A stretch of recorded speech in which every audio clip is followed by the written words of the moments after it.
La vie de Yousra.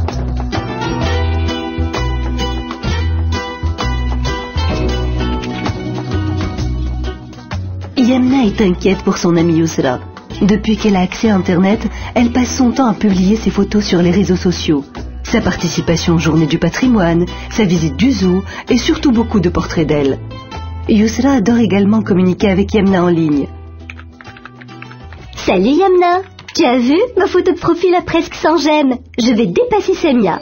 Super, mais comment peux-tu obtenir 100 j'aime? As-tu tant d'amis? On est sur Internet, ce sont des amis virtuels. En commentant mes photos, ils me rendent populaire. Fais attention, tu ne devrais pas accepter les amitiés d'inconnus sur ton compte. On en discutera plus tard. Je vais sortir avec Slimane et Plantis. Tu veux venir? Non, je dois publier les photos de l'anniversaire de Mamoun.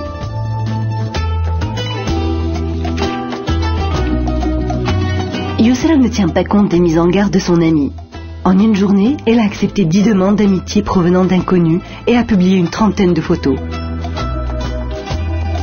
Elle reçoit un message de Yamna, excédée. Yousra, tu peux publier tes images, mais tu viens de mettre en ligne une photo de Plantis sans m'en demander l'autorisation. Je ne veux pas que sa photo circule sur Internet. Calme-toi ma chérie, Plantis est très joli dessus. Tu ne comprends pas? On ne diffuse pas des photos de personnes sans leur autorisation. Peux-tu la supprimer? Tu devrais d'ailleurs faire la même chose avec les tiennes. N'en as-tu pas assez de te donner en spectacle sur Internet? Vexée, Yousra décide d'éteindre son ordinateur et d'aller dormir. Elle se met à rêver. Dans son rêve, Yousra se retrouve transportée au beau milieu d'un théâtre. Elle est entourée de centaines d'individus masqués.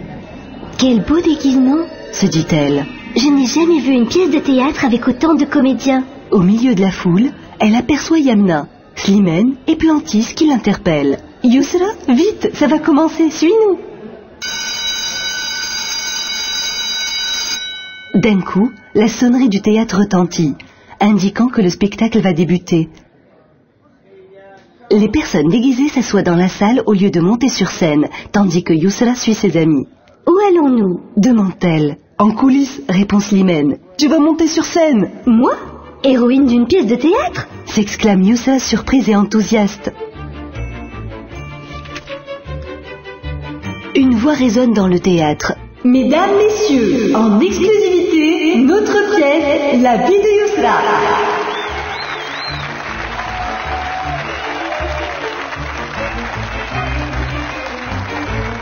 Le rideau se lève et Yousra monte sur la scène.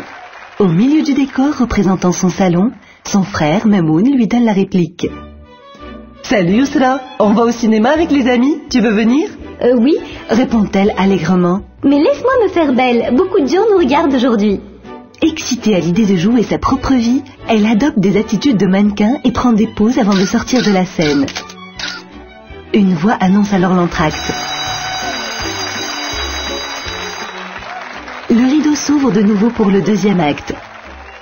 Le décor a changé, Yousra est dans le cinéma avec Mamoun, Yamna, Plantis et Slimane.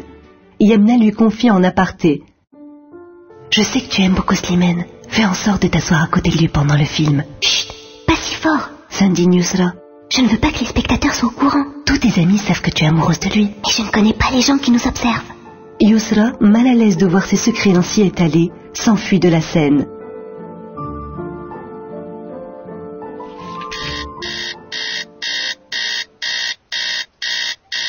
Tout d'un coup, le réveil de Yousra sonne. Soulagée que le rêve se termine, elle appelle Yamna pour tout lui raconter. Cette dernière lui répond. Tu vois, ce qui t'est arrivé dans ce rêve, c'est ce que tu fais sur le net. Avec tes photos et publications, tu dévoiles une grande partie de ta vie à des inconnus. Cachés derrière leur pseudonyme, tels les spectateurs derrière leur masque. Ils restent anonymes. Tu as raison, reconnaît Yousra. Je vais faire le tri dans mes contacts et ne partagerai mes photos qu'avec mes proches. Depuis ce jour, Yousra fait très attention à ce qu'elle publie et aux amis virtuels qu'elle accepte.